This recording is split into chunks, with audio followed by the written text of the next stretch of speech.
somehow louder than the emergency siren had been. The next image that flashed onto the screen showed an older man, likely in his late 60s or early 70s, seated on a massive black throne that glistened under a dim, undefined light. The background was shrouded in darkness, leaving no clear details except for the figure in focus. The grainy, sitcom-like quality of the earlier broadcast was gone, replaced by a sharp, eerie clarity. The man wore green and brown army camo, though it was oddly altered. The sleeves and pant legs were rolled halfway up, exposing his forearms and calves.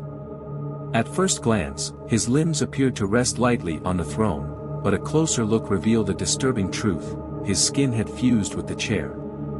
It reminded me of cheese oozing over the edges of a burger patty, bubbling and crisping where it meets the heat of the grill. The texture was unsettling, blistered, taut, and unnervingly organic. Above his collar, the grotesque details continued.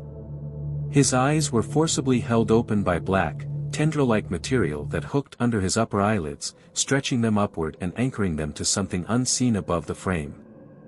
This same black substance filled the corners of his eyes, overflowing in slow, viscous drips down his face. His mouth was closed, but the material seeped from the corners of his lips too, mimicking the same sickening flow. At first, he appeared lifeless, his gaze fixed and unmoving, staring directly into the camera. But as I watched, I noticed the faint rise and fall of his chest and the occasional flare of his nostrils. He was alive. Barely. Just breathing. Before I could process what I was seeing, the image cut out abruptly, replaced by the regular broadcast. I sat there in stunned silence for a moment before reflexively turning to Alex. "Jesus, what was that?" I blurted out. My mind scrambled for an explanation, grasping at the idea of some guerrilla marketing campaign for a new horror movie. What else could it be? Alex, however, wasn't looking at me. He had leaned forward, elbows on his knees, with his hands covering his mouth. It seemed like the sight had shaken him deeply. Trying to comfort him, I rested my hand on his shoulder and asked if he was okay. That's when he mumbled something under his breath. "Can you imagine?" "Imagine what, love?" I asked gently. "Can you imagine getting the chance to be Clavenstein?" His eyes were brimming with tears as he said it, and something about his tone made my stomach twist. I thought he was joking, trying to make light of the disturbing scene we just witnessed. Forcing a laugh, I played along, but he snapped his head toward me with a look of pure rage. His glare was so intense, so sudden, that it caught me completely off guard. I froze, unsure of how to respond. Without another word, Alex stood up and stormed off to the bedroom. He didn't come back out that night, and when I followed him a few minutes later, he refused to talk about what had happened. For the next couple of days, things felt relatively normal, on the surface, at least. But then Alex started acting strange. The first odd moment happened when I caught him rummaging through my sewing kit.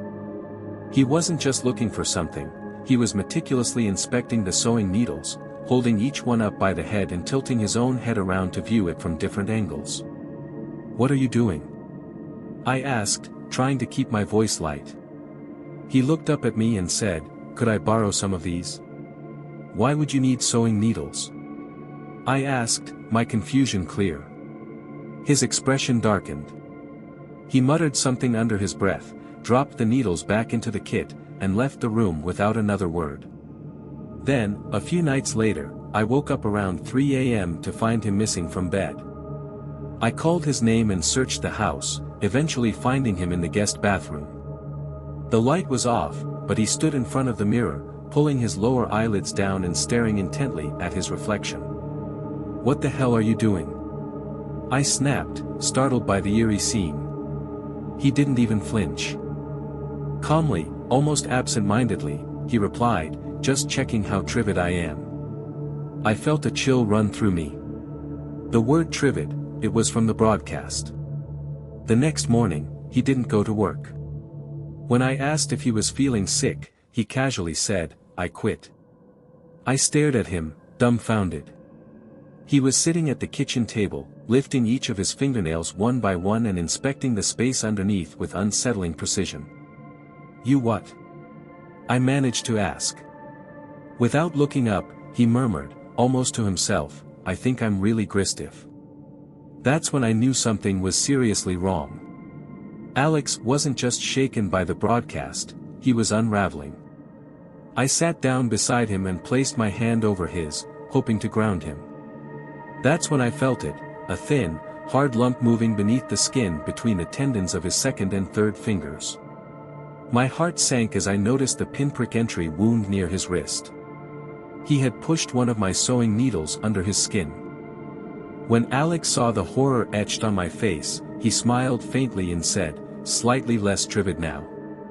"More work to be done, though." I felt my stomach churn. My trembling hands fumbled to dial my mom, desperate for clarity or comfort. Between frantic breaths and disjointed words, I spilled the entire ordeal to her. Her response, however, chilled me more than anything Alex had done. "Well, honey," she began after a brief pause, her tone disturbingly calm. "I wouldn't be too worried. I think he's on the right track to becoming more Gristiff. What an honor it'd be for both of you if Alex was chosen to be Clavenstang. Let him know he's welcome to come borrow more sewing needles if he needs them." I sat frozen, unable to speak. My mom hung up after a few moments, likely assuming the call had dropped. But I hadn't moved or made a sound, I was paralyzed. Over the following days, I reached out to other friends and family, hoping someone could offer a rational explanation or at least share my concern. Instead, I was met with the same baffling response. Everyone I spoke to seemed to know exactly what Alex and my mom were talking about. They used the same strange words, Trivid, Gristiff, Clavenstang, as though these terms had been part of their vocabulary for years. And then the calls started. At first, it was our home phone. Unknown numbers rang at all hours, with people asking to speak to Alex. Some congratulated him, while others asked how his progress toward becoming less trivid was going. The longer this went on, the more surreal it became. Calls came from area codes across the country, then from international numbers. If Alex answered, he listened intently, grinning from ear to ear as he nodded along. I tried to question him afterward, demanding to know who had called and what they'd said, but he either refused to answer or genuinely didn't understand my confusion. When I finally disconnected the landline, the calls switched to our cell phones. By now, I was convinced Alex was spiraling into madness, but the phone calls, and my mom's unnervingly calm reaction, hinted at something more widespread. My attempts to research the strange broadcast, the words, or the figures we'd seen turned up nothing. It was as if none of it had ever existed. And though I begged Alex to see a doctor, he flat out refused. Even at work, the surrealism followed me. Co-workers patted me on the back, smiling warmly as if I'd achieved some great milestone. At first, I assumed they were subtly acknowledging my struggles with Alex's bizarre behavior. But then, my boss handed me a Hallmark card, signed by the entire office. "Thank you for supporting Alex," it read, "and congratulations on being the spouse of the next grand great. Alex will make a wondrous Clavenstang." It took everything in me not to break down right there. Sometimes I wish I'd just packed a bag and left. Disappeared. Maybe if I had, my last memory of Alex wouldn't haunt me the way it does. But I loved him too much. I stayed. And because of that, I witnessed the end. It happened 3 weeks after the broadcast. I came home from work to find Alex sitting at our piano. For the briefest moment, hope flickered in my chest. Music had always been his passion, his escape. Maybe he was coming back to himself.